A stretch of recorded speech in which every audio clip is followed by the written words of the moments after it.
Alors, pourquoi j'écris? Ben, d'abord parce que je ne sais pas faire autrement, parce que ça pulse, hein, c'est du côté de la pulsion en fait, l'écriture, parce que ça m'habite, parce que probablement que ça m'a sauvé la vie plus d'une fois, que ça m'a permis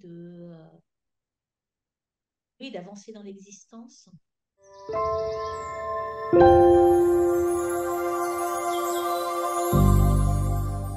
Bonjour à toutes et à tous, bienvenue pour cette nouvel épisode de Ne laissez pas vos rêves sans surveillance au format invité. Aujourd'hui, je suis très heureux d'accueillir Françoise Guérin, l'écrivaine. Bonjour Françoise.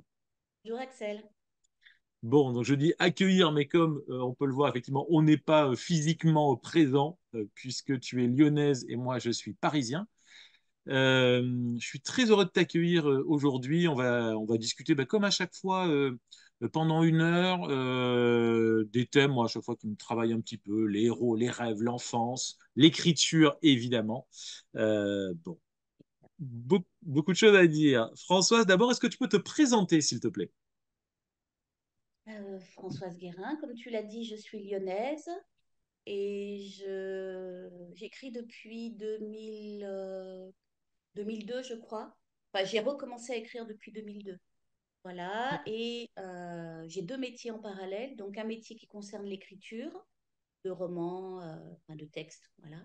Et l'autre qui concerne un cabinet de psychologue dans lequel je suis là d'ailleurs pendant qu'on se parle. Voilà, et ce sont deux activités très prenantes et très complémentaires pour moi. D'accord. D'accord, très bien. Tu as toujours écrit? Oui, j'ai toujours écrit. J'écris depuis que je suis toute petite et j'ai coutume de dire, quand je rencontre des lecteurs qui me posent la question, que j'ai commencé à écrire avant de savoir lire. C'est-à-dire D'accord. que j'écrivais dans ma tête, il y avait déjà des histoires dans ma tête qui se déroulaient un peu avec le rythme de l'écriture que tu connais bien toi-même. Voilà, avec le phrasé, avec la manière oui, d'écrire. Ça, avant le CP, j'ai vraiment Ah souvenir de ouais. ça. Tu as des souvenirs, d'accord, de t'être raconté des histoires avant Oui, même de savoir lire? d'avoir commencé à me raconter des histoires oui, à raconter des histoires. Alors, c'est d'autant plus curieux que dans mon souvenir, on ne me lisait pas vraiment d'histoires. Dans ma famille, c'était pas tellement la pratique de lire des histoires aux enfants. Et j'avais peu de livres quand j'étais petite. Il y en avait un qui était très important pour moi, mais je n'ai pas le souvenir qu'on me l'ait lu. C'est-à-dire que, D'accord. tu sais, il y a des enfants, tu leur lis les histoires une fois, deux fois, trois fois, ils veulent toujours la même. Et puis, ils la connaissent par cœur, ils peuvent se la réciter au fond. Et Ouais. moi, j'ai plutôt face à un livre muet. C'est-à-dire, il n'était pas muet du tout au sens où les images étaient très parlantes, mais où il n'y avait pas, j'ai pas le souvenir en tout cas, hein, je peux me tromper, mais je n'ai pas le souvenir qu'un adulte m'ait prise par la main pour me dire, attends, tiens, je vais te lire cette histoire. Donc c'est D'accord. un livre qui est resté très mystérieux jusqu'au moment où j'ai su lire, non, juste au moment où j'ai réalisé que je savais lire. Parce que ça s'est D'accord. plutôt situé comme ça. C'est-à-dire que quand je suis arrivée au CP avec une grande hâte d'apprendre à lire, je me suis retrouvée devant Daniel et Valérie. Valérie joue avec Daniel, Daniel joue avec Valérie, etc. Et en deux séances de lecture, en fait, j'ai compris comment ça marchait la lecture. Et je suis rentrée et je me suis mise à lire les livres. Voilà, et en réalité, j'ai compris depuis que probablement je savais déjà lire, mais je n'en avais pas d'idée. J'avais D'accord. appris à lire à la maternelle, probablement, mais je m'attendais à ce que ce soit autre chose, lire. J'avais l'impression que lire, tu sais comment les enfants, quand ils arrivent au CP, on leur dit, ah là là, tu vas voir, c'est sérieux, le CP, tu vas apprendre à lire, il va falloir être très attentif. Donc, on en fait toute une Ouais. montagne. Et en fait, eh ben, je savais déjà lire et je ne le savais pas. Et dans le milieu ouvrier où j'étais, c'est pas des choses qu'on pouvait s'autoriser vraiment, en fait. Voilà. Et donc, toujours avec cette histoire, ce livre qui m'impressionnait beaucoup, dont j'aurais rêvé de connaître le contenu, je rentre chez moi et je me précipite pour lire ce livre, et ce livre avait disparu. Voilà. D'accord. Quelqu'un l'avait jeté ou s'en était débarrassé en se disant c'est un album pour enfants, etc. Voilà, donc Ça, c'est l'histoire que je raconte. C'est peut-être l'histoire que je me raconte, on n'en sait rien, hein, avec les Ouais. souvenirs. D'accord. Donc du coup, teasing incroyable. Tu te rappelles du nom de ce livre? Tu l'as retrouvé? Tu l'as pas Pas du recherché? tout, Ah, pas c'est du tout. fou ça. Je ne me rappelle pas du nom de ce livre, je me rappelle d'une image de ce livre, parce que j'ai cherché quand même, hein, Ah ouais, depuis que je j'imagine. suis adulte. Je me rappelle d'une image de ce livre avec un homme, donc je ne sais pas s'il est une bonne ou une mauvaise personne dans le livre, hein, mais un Mhm. homme qui est debout et face à lui, il y a un loup qui est dressé, très menaçant, très inquiétant. Voilà, D'accord. ça c'est une image dans le livre, mais je ne sais pas le titre de ce livre, je ne sais pas la collection, je ne sais rien de plus, si ce n'est que voilà, je tournais les pages de ce livre pour essayer d'en deviner quelque chose, pour essayer de comprendre cette image si effrayante. C'est effrayant une image d'un loup dressé quand on est un jeune enfant. Ben D'accord. voilà, donc je ne sais pas si quelqu'un a lu ce livre et me le rapporte, Écoute, je serais ravie. on va lancer l'immense communauté de ma chaîne YouTube sur la piste s'il y a des gens qui veulent enquêter. Voilà, s'il y en a qui connaissent ce livre, si vous voulez faire un cadeau à Françoise, mettez-le dans les commentaires. Je pense que tu seras heureuse de retrouver ce bouquin C'est un quelques livre quand années. même qui date des années 60-70. Hein. C'est pas non plus quelque chose qui est sorti hier. Donc, D'accord. Ouais, donc peut-être une brocante ou un vide-grenier, un truc comme ça. Ok, très bien. Tu as toujours, donc tu as écrit très tôt, tu as toujours voulu écrire, voulu raconter des histoires et en faire entre guillemets un métier ou pas nécessairement? dans un premier temps, j'ai écrit, je pense que j'ai écrit donc dans ma tête. Ensuite, j'ai commencé à écrire sur des petits carnets, mais je ne sais pas si j'avais l'idée qu'il existait un métier d'écrivain. C'est-à-dire que D'accord. j'avais des livres, j'empruntais surtout des livres à la bibliothèque de mon école, dans le placard au fond de la classe, là, des livres qui étaient recouverts avec un papier bleu. Ensuite, j'ai arpenté, hanté les bibliothèques municipales des endroits où je suis allée vivre, mais je ne sais pas si c'est pas très tôt que c'est venu, c'est un peu plus tardivement, dans peut-être vers la fin de la primaire où j'ai commencé à me passionner pour certains livres et où j'ai pu dire plus tard je serai écrivain. D'accord. Mais je crois que je le disais comme beaucoup d'enfants disent je serai astronaute, je serai président de la République, c'est-à-dire avec l'idée que, oui, enfin voilà, il faut bien avoir un rêve à poser au bout, mais pour y aller, c'est pas sûr que c'est le chemin déjà tracé. D'accord. Donc voilà, j'avais quand même cette envie. euh, à partir du collège, j'ai fait l'expérience tout à fait étonnante et tout à fait stimulante de voir mes professeurs de français lire mes rédactions en classe. Des Ah rédactions ouais. ou des, comment on appelle ça, j'avais un professeur de français que j'aimais beaucoup qui nous faisait faire des exercices de style, Ouais. des La exercices rédaction. d'écriture, voilà. Et, euh, et c'était très fort pour moi, très porteur, parce que pratiquement systématiquement, il lisait ce que j'avais écrit à la classe. Et puis, il était très ami avec le professeur d'histoire-géographie que nous avions aussi. Et donc, je savais qu'il se passait mes textes. C'était très étonnant, ce truc-là, parce que quand je croisais ce professeur d'histoire-géo, il me faisait des allusions à ses textes. Voilà. D'accord. Donc, c'était extrêmement porteur pour moi. Je crois que c'est mes premiers lecteurs, entre guillemets, un peu, qui m'ont fait des retours, hein, qui ont été un Ouais. peu sérieux. Voilà. Ah, Donc, c'est ça, flatteur, vraiment. ça. Oui, c'est flatteur, mais je crois aussi que oui, ça m'a énormément soutenue dans l'idée que l'écriture valait peut-être un petit peu quelque chose. Je dis D'accord. peut-être un petit Ouais, peu. non, non, mais c'est le coup Non, de non, mais pouce au parce bon moment. que c'est tout un chemin d'arriver à apprécier ce qu'on fait. Tu te rappelles du nom des profs, tu veux leur rendre hommage s'ils sont encore, peut-être qu'ils sont à la retraite là. Ah, ils sont à la retraite. Ah bah oui, ils sont à la retraite, oui. Euh, il y avait Monsieur Grande, François Grande, que j'ai revu il y a quelques années. Je suis allée glisser une lettre dans sa boîte parce que je savais où il habitait. D'accord. Et donc, il m'a invité, on s'est revus. Donc, il était à la Ah, retraite. chouette. Et Jean-François Bertrandi, D'accord. qui a quitté ensuite Lyon pour être professeur à l'université, je crois, en Savoie, quelque chose comme ça. Ok. Voilà, donc, mais je pense que c'était des professeurs extrêmement engagés qui avaient aussi le souci des enfants qu'ils accompagnaient. Moi, je vivais en banlieue à l'époque, Mm. dans une banlieue qui n'était pas spécialement déshéritée, mais enfin où, tout le monde n'était pas orienté pour faire des grandes études.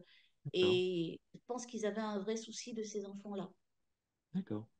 Bon, Donc, bah écoute, on leur rend hommage. ben oui, c'est des personnes très importantes pour moi, hein. C'est vrai que même en parlant là, je suis émue, tu vois, D'accord. de me souvenir d'eux et de la manière dont, sans le savoir, ils m'ont, enfin, je sais pas comment dire, ils m'ont montré qu'il y avait un escalier qu'on pouvait emprunter quand même. Enfin, Ouais, ouais. voilà, que j'étais pas obligée de rester dans cette condition-là. Et en plus, moi, ce que je trouve incroyable, c'est que c'est simplement en faisant leur métier. Tu vois, ils se sont pas. En faisant bien ton job, tu peux avoir une influence positive sur la vie des enfants. Bon, bah Oui, super. je pense qu'ils faisaient bien leur métier, pas seulement avec moi, avec l'ensemble de la classe. Ils étaient très, comment dire, ils étaient très passionnés par ce qu'ils faisaient et alors peut-être qu'ils n'avaient pas les conditions d'enseignement qu'ont les professeurs aujourd'hui, qui sont quand même très malmenés. Mais en tout cas, voilà, il y avait quelque chose qu'ils impulsaient qui était du côté du désir, hein, le désir d'enseigner, et du coup pour les élèves, le désir d'apprendre, de comprendre, de découvrir. Alors moi, en même temps, j'étais pleine de ce désir d'apprendre, hein. Enfin, j'étais D'accord. plus un petit rat de bibliothèque qu'autre chose. Enfin, pas seulement d'ailleurs, mais voilà, T'avais envie. Ok. j'avais envie. Oui, apprendre, j'avais envie. Comme Johnny. Oui, alors, j'aurais pas du tout pensé à cette référence-là, mais oui, oui, oui, si tu veux. Comme Johnny. Bon, ça marche. On continue un peu dans le temps. Donc, tu arrives collège-lycée.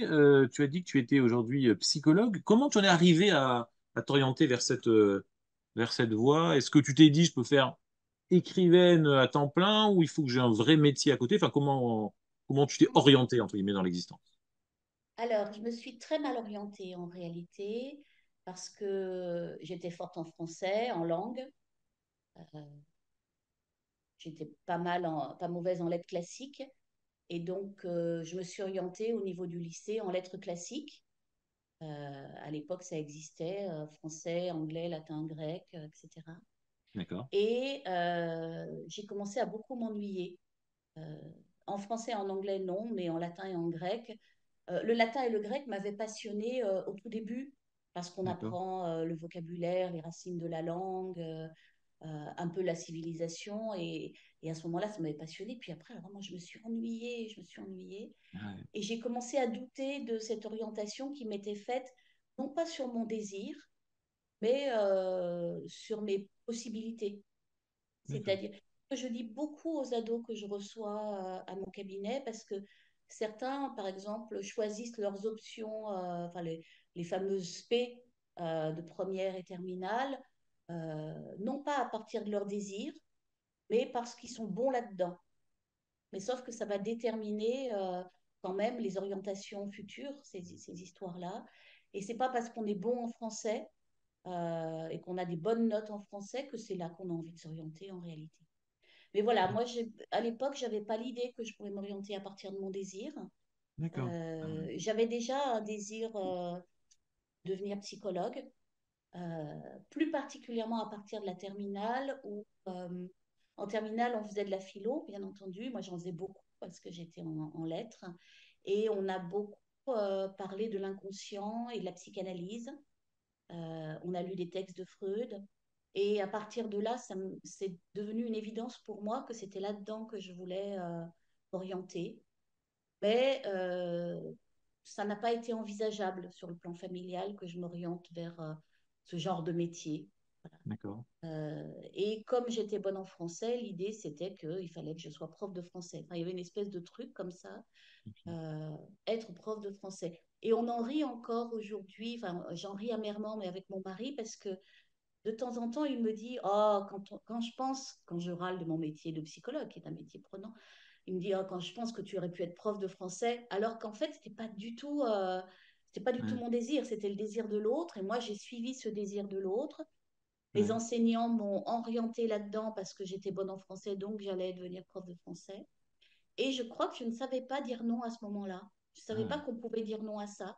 J'en avais même pas l'idée. Et ça me fait penser à Judith Godrèche, là, ces ouais, derniers temps, là, qui disait que quand elle avait 14 ans et qu'elle était entre les griffes de Benoît Jacot, elle n'avait pas l'idée qu'on pouvait dire non. En fait, d'accord. elle n'avait pas intégré ça. Et moi, Ouais, je crois que je n'avais pas intégré que je pouvais dire, moi, je préfère plutôt ça. Donc, j'ai suivi, on m'a orientée en lettres sup, en classe préparatoire, d'accord, au ok. Cagne. Euh, et j'y suis allée la mort dans l'âme, vraiment, D'accord, parce que je voyais bien que c'était pas du tout ce que je voulais. Mais j'y suis allée, voilà, comme ça, comme on va, comment dire, comme on va à l'abattoir, quoi. ok. Voilà, avec aucune envie à cet endroit, aucun désir, aucune pulsion d'apprendre de ce Ah, côté-là. ouais. Enfin, j'étais vraiment. Mais Contrainte et voilà, j'ai fait forcée. mon année. Oui, Contrainte et forcée, ouais, vraiment. contrainte et forcée, pas complètement, parce que c'était surtout le désir de ne pas déplaire, en fait, de ne D'accord, pas chagriner. Parce que dans mon milieu très ouvrier, quelqu'un qui va en classe préparatoire, c'était un truc complètement fou. d'accord, Euh, et là encore, je pense que les enseignants du lycée, on était dans un lycée où c'était beaucoup de jeunes de milieu ouvrier qui étaient là, même si c'était un lycée lyonnais, ça drainait toutes les banlieues du coin en fait. Et donc, je pense qu'ils avaient à cœur euh, de placer le plus possible d'étudiants, enfin de futurs étudiants, dans des sections comme ça. d'accord, Enfin, je pense que dans leur esprit, c'était leur faire du bien et je pense qu'en plus, ça m'a aidé pour certaines choses. d'accord. Mais à ce moment-là, je ne pouvais ni déplaire à mes profs, ni déplaire à ma famille. Et donc, bah, j'ai avancé, quoi. Je suis allée dans Ok. cette classe préparatoire.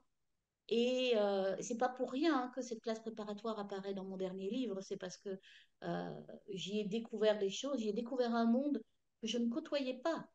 Hein, c'est-à-dire, j'ai découvert un monde extrêmement bourgeois, extrêmement huppé. Je me suis sentie profondément décalée, Ah ouais, décalée socialement, culturellement, mais aussi décalée du côté du désir, parce que eux avaient un désir de concours, de réussite, d'être l'élite de la nation. Et moi, alors pas du tout. C'est pas du tout là que je ah ouais, voulais aller. d'accord. Ok, bon, intéressant, ouais. Moi, je crois beaucoup à la phrase de Jacques Brel, tu sais, le talent, c'est l'envie. Effectivement, Mm. même si, si tu n'as pas forcément de qualité ou d'appétence, enfin de don, de talent pour quelque chose en particulier, le fait d'avoir envie, d'être prêt à endurer les difficultés de l'apprentissage, c'est vraiment une clé. Ok. Ok, Et je donc me suis quand même jetée dans cette formation. Hein. Enfin, je m'y suis astreinte, mais je n'y ai éprouvé aucun plaisir. ok, Euh, et ensuite, j'en ai conçu. Euh, ensuite, quand on m'a demandé ce que j'avais fait et que je parlais de classe préparatoire, j'avais une espèce de phrase toute faite pour ne pas trop examiner la question de près. Et je disais, je me suis ennuyée comme un rat mort. Voilà, d'accord. c'était vraiment cette image-là. C'est-à-dire que ça a été l'extinction du désir à ce moment-là, y compris du désir de faire des études, parce que je me suis sentie vraiment pas bien dans ce lieu, enfin pas bien au sens de pas reconnue, pas soutenue comme je l'avais été jusque-là par les enseignants. Et D'accord. puis, et puis parce que c'est aussi l'endroit où j'ai arrêté d'écrire. Ah ouais. C'est-à-dire que toute l'adolescence, j'ai écrit en parallèle de tout ce que je faisais. J'étais très engagée dans plein de choses. Et quand je suis arrivée en classe préparatoire, j'ai entendu, compris, intégré que mon écriture ne valait rien, Ah que ouais. c'était pas assez cultivé, que c'était pas assez ceci ou trop cela ou trop populaire ou je ne sais trop quoi. Enfin, j'ai entendu que je n'avais pas de style. Moi, c'est des choses comme ça Ah ouais. qui ont pu être dites. Et en même temps, on m'a désigné que un bon écrivain, c'était un écrivain extrêmement reconnu. Donc, euh, on nous désignait quels étaient les bons écrivains. Il y avait quelque chose comme ça d'une culture imposée. Et moi, ces bons écrivains qu'on me désignait à ce moment-là, peut-être par esprit de rébellion, je les trouvais absolument mortels. D'accord. Voilà, donc à un moment donné, enfin, vraiment, la classe préparatoire a asséché mon écriture. Ça D'accord. m'a rempli même d'une espèce de honte d'avoir osé désirer écrire. Enfin, il y avait quelque chose comme ça Ah ouais. qui a duré D'accord. assez longtemps derrière. D'accord. Et donc, du coup, après, tu as pas du tout poursuivi en lettres dans la filière pour devenir prof de français. Non, alors j'ai poursuivi quand même en lettres quand j'ai bifurqué de ce lieu. J'ai poursuivi en lettres pendant 2 ans, le temps enfin voilà, le temps de terminer la licence pour pouvoir m'orienter vers autre chose, D'accord. pas être dans un échec. D'autant qu'à l'époque, j'étais boursière. Donc, si tu te réorientais en cours de cycle, Ah oui. tu perdais ta bourse. Hein, Il fallait c'était rembourser, non? Ouais, c'est ça. alors, fallait pas la rembourser, mais tu la perdais, donc tu n'avais plus de revenus, en fait. Ah ouais. C'est-à-dire que Ok. quand tu es enfant, d'ouvrier et que tu vis grâce à une bourse, tu n'as pas droit à l'échec. Hein. Les autres étudiants, s'ils s'aperçoivent à la fin de leur première année d'anglais que c'est pas leur truc, ils peuvent aller voir autre chose, ils continueront d'être nourris. Ouais. Mais le système dit que si tu t'es pas orienté au bon endroit et que t'as pas, enfin qu'à la fin de ta première année, tu te rends compte que c'est pas biologique que tu veux faire, mais Ouais. autre chose, bah c'est fichu en fait. C'est-à-dire, tu perds les moyens de ta subsistance, ce qui est quand même particulier quand on y réfléchit. Ouais, bien sûr. Pas droit à l'erreur. Voilà, et puis ensuite, alors c'est un parcours particulier parce qu'ensuite j'ai travaillé dans une association dans laquelle j'étais très investie. Et puis, à l'issue de mon mandat associatif, j'ai décidé de devenir infirmière en psychiatrie. Ce n'est pas un parcours linéaire, hein. Ah, J'ai effectivement, décidé de c'est devenir infirmière en étonnant. psychiatrie, j'ai passé le concours, je l'ai réussi, j'ai fait cette formation qui m'a passionnée. Alors, autant les lettres classiques m'avaient assommée d'ennui, euh, curieusement, hein, pour quelqu'un qui Ouais. aime lire et écrire. Autant là, cette formation de psychiatrie m'a vraiment passionnée et du coup, elle imprègne encore mes livres aujourd'hui. J'ai travaillé un certain nombre d'années comme infirmière et puis à un moment donné, j'ai repris des études pour devenir psychologue. Voilà le Aux alentours, parcours. aux alentours de quel âge tu es devenu psy? Je suis devenue psy aux alentours de 40 ans, quelque chose comme ça. Ah ouais, d'accord. Ok. Ah, J'ai incroyable. repris des études adultes, voilà. Ok. Très Tu bien, vois, super. c'est quand même Ouais, un c'est... drôle de chemin. Ouais, non, non, c'est chouette. Comme quoi la vie ne nous lâche pas, tu vois. Moi, je crois qu'elle nous retient par la manche, elle trouve toujours des voies. D'accord. Et du coup, en parallèle, l'écriture. Donc, on a compris, en prépa, tu laisses tomber l'écriture, tu vis pas bien les retours désagréables qu'on te fait. Tu t'y remets dès que tu quittes la prépa. Enfin, est-ce que tu gardes ça dans un coin de la tête? Comment tu reviens à ça? Pas du tout. Je suis restée longtemps avec cette idée que ce que j'écrivais ne valait rien, vraiment, enfin, que ça, et que, en fait, que c'était un amusement de gamine. En fait, il y avait quelque chose d'extrêmement méprisant, pas seulement dans ce qui m'avait été dit, parce que je pense que je m'étais moi-même fabriqué une idée de moi très, très péjorative à cet endroit, c'est-à-dire ça vaut rien, c'est pas, ça n'a pas d'intérêt, c'est de l'amusement, voilà. Et en fait, j'ai recommencé à écrire très tardivement. Mes enfants étaient déjà à l'école et j'étais présidente des parents d'élèves depuis quelques années. J'ai dû être présidente des parents d'élèves pendant un septennat, tu vois. D'accord. Et j'y prenais beaucoup de plaisir hein, dans la vie militante.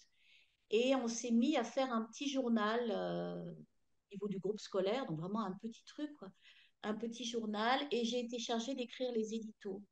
Et Ok. alors, c'est très étonnant parce que cette histoire d'édito, ça m'a vraiment fait un bien fou Ouais. d'être chargée d'écrire un texte qui allait être lu par 300 parents d'élèves, peut-être plus, je ne sais plus combien il y avait de familles dans cette école. Et ces éditos-là, ça a refait l'effet qu'avaient dû faire mes deux professeurs de collège, Ah ouais. c'est-à-dire qu'on distribuait les éditos devant l'école, enfin les éditos, les journaux des parents d'élèves devant l'école, et les gens lisaient l'édito et ils m'en parlaient. Et je croisais des enseignants qui me disaient, ah, bah, votre édito, hein, enfin voilà. Et donc, il y a quelque chose là qui a, d'une part, ranimé le désir d'écrire, et d'autre part, fait consister ce regard bienveillant de mes enseignants de collège, au fond, Ah ouais. qui faisaient circuler euh, mes rédactions en salle des profs. Donc, il y avait quelque chose là qui est revenu me toucher, je pense, au même endroit, à Un l'endroit peu, de... Hmm. pardon, un peu autour de la confiance en soi, finalement. Peut-être avec ça un petit boost pour. Oui, je pense qu'il y a quelque chose qui s'est joué là, et qui m'a vraiment boostée, qui m'a... donc j'attendais avec impatience le prochain numéro pour faire un nouvel édito, euh, et on en parlait, voilà, de ces Super. éditos. Et dans la même période, là on doit être, dans ce que je raconte, on doit être dans les années 2002, 2000-2002, Ok. avec ses éditos. Et dans la même période, une amie vient me voir avec euh, le règlement d'un concours de nouvelles qui se faisait dans sa ville, dans un cinéma de sa ville. Donc, elle me tend le règlement, elle me dit, t'es pas cap, t'es pas chiche de. Et alors ça, vraiment, elle me connaît bien, puisque évidemment, quand on me dit t'es pas cap de, ah ouais, tu crois, bah... Et donc, quand elle est repartie, j'ai épluché ce règlement de concours de nouvelles et j'ai écrit ma première nouvelle, que j'ai écrite presque d'une traite le soir même, que j'ai tapée et que j'ai imprimée le soir même. Et le lendemain, elle a été postée. C'est-à-dire que D'accord. je pense que j'y ai été dans une espèce de hâte, probablement parce que si j'avais pris le temps de réfléchir à est-ce que je le fais, est-ce que je le fais pas, je l'aurais peut-être pas fait. Mais D'accord. là, voilà, j'ai relevé le défi, j'ai envoyé cette nouvelle sur le cinéma. C'était une nouvelle fantastique. Je ne connaissais absolument rien au fantastique, mais le thème, c'était cinéma et fantastique. Donc, j'ai D'accord. écrit une nouvelle sur un cinéma dans lequel, à minuit, les spectateurs disparaissaient. Ok. Quand on ouvrait la salle était vide. Voilà. Et j'ai remporté ce concours de nouvelles, ce premier concours, j'ai remporté. On, Et Ah, pardon de te couper, on est en quelle année là? on est en 2000, je pense qu'on est en 2002-2003. Voilà, je remporte ce premier concours de nouvelles. Parce que j'allais Euh, dire, pardon, c'est là où on a commencé à pas à se se connaître. connaître, mais moi j'ai commencé les concours de nouvelles à peu près à cette époque aussi, et je voyais beaucoup le nom de Françoise Guérin dans les palmarès. Donc vas-y, pardon. Ah oui, parce que ça m'a ouvert un horizon. J'ignorais l'existence de ces concours de nouvelles. Internet commençait à s'installer et donc je suis allée voir un peu ce que c'était que ces concours de nouvelles et j'ai découvert qu'il y en avait plein. Et Ouais, donc, j'en ai fait plein parce que ça m'a... soudain, j'avais de nouveau enfin, un lectorat, au fond, comme quand ouais. j'étais collégienne. Et donc, je me suis mise à écrire des nouvelles comme ça au kilomètre. J'en ai écrit beaucoup.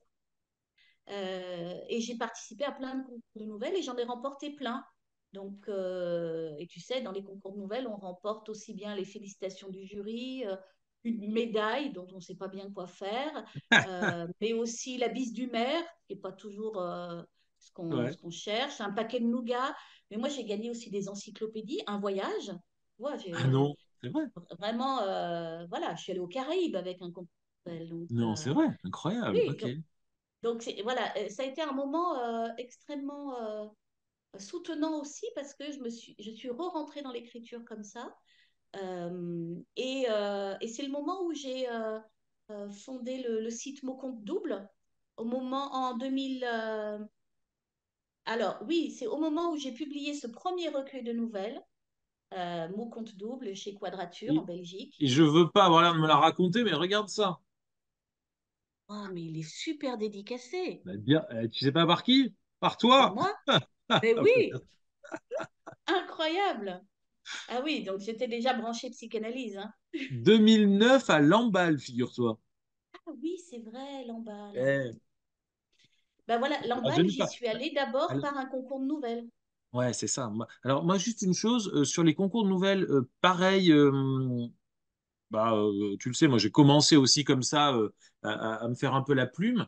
Et moi, ce qui m'a le plus marqué, certes, les trois quarts des prix sont pas forcément intéressants, mais moi, il y a des trucs qui m'ont marqué, des recueils, par exemple, à Lamballe, qui ont été publiés. avec des auteurs reconnus, où j'ai souvenir d'un concours à Dijon où ils lisaient les nouvelles lauréates sur scène par des comédiens. Oh, et moi, je me revois, je sais pas, je dois avoir 27, 28 ans à l'époque, quand on lit ta nouvelle sur scène avec des comédiens, les gens qui écoutent, c'est là où tu dis, OK, c'est ça que je veux faire. C'est ça que je veux faire. Et- mais c'est exactement ça. C'est pas les prix qui étaient importants. Ce qui était important, c'est d'une part d'être publié Ouais, ça fait quelque chose. dans des petits recueils. Et moi, je me souviens de l'émotion incroyable que j'ai eue quand, après une de mes premières publications d'une nouvelle qui me tenait beaucoup à cœur, qui s'appelait Les poules de Pépé, qui a été publiée à Cuisery dans un petit recueil de 4 nouvelles, quand on m'a annoncé que le département avait acheté un certain nombre de ces recueils pour les mettre dans les bibliothèques municipales. Ah, Et chouette. d'un seul coup, j'ai réalisé que un de mes textes, euh, moi, la débutante en fait, allait être à la bibliothèque municipale. Et moi qui avais tellement été une fouineuse de bibliothèque, bah, voilà, pour moi, c'était la consécration à ce Ah ouais. moment-là. Mon texte, alors que peut-être que personne ne l'a jamais lu, ce texte, mais quand même, il était à la bibliothèque municipale. Donc, il y avait quelque chose, voilà. Et puis, effectivement, avoir ces textes lus sur scène, avoir ces textes discutés dans des débats, etc. Moi, le premier texte vraiment lu, moi, ça a été Les Nattes, Ah, je me euh, rappelle. le Tu sais que je m'en texte des Nattes. rappelle, les Nats. Tu avais gagné plusieurs prix avec celui-là, 4 ou J'avais 5. gagné 5 prix avec Ah oui, celui-là. c'est ça. Moi, je me rappelle. Il faut que j'en reparle des nattes, mais je gagne un prix à Noir-sur-la-Ville, Ouais. Alsace, et on se rend en Alsace pour la remise de ce prix, et ça avait lieu dans un café, et il y avait une comédienne qui a lu le texte, avec énormément d'émotion dans ce café, donc le café était bondé, cette comédienne lit le texte en public, et il y a une émotion vraiment perceptible parce que c'est quand même un texte sur la Seconde Guerre mondiale où on voit qu'une jeune fille a été capable de trahir sa meilleure amie et de la livrer à la Gestapo. Et donc voilà, l'émotion est vraiment perceptible. Moi, je suis complètement sciée par ce que je suis en train de vivre, d'entendre cette comédienne lire mon texte. Et au lieu d'être un bon souvenir, c'est un souvenir très mitigé parce qu'une fois qu'elle a terminé sa lecture, il y a une dame qui est venue me voir, je signais les livres, enfin les petits recueils de nouvelles. Hmm. Il y a une dame qui est venue me voir et qui m'a dit, Madame, c'est inadmissible ce que vous avez fait de trahir votre amie comme ça.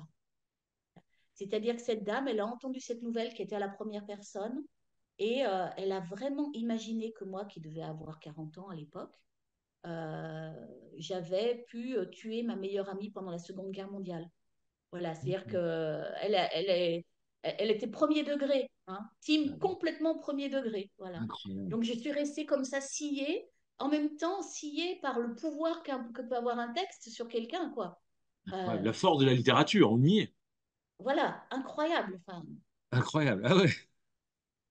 Et ce texte, Les Nattes, c'est un texte particulier parce que je l'avais écrit d'une traite. C'est un texte qui m'a beaucoup suivi, avec lequel j'ai vécu beaucoup d'aventures. Mais j'écris ce texte d'une traite et je n'ai pas de chute.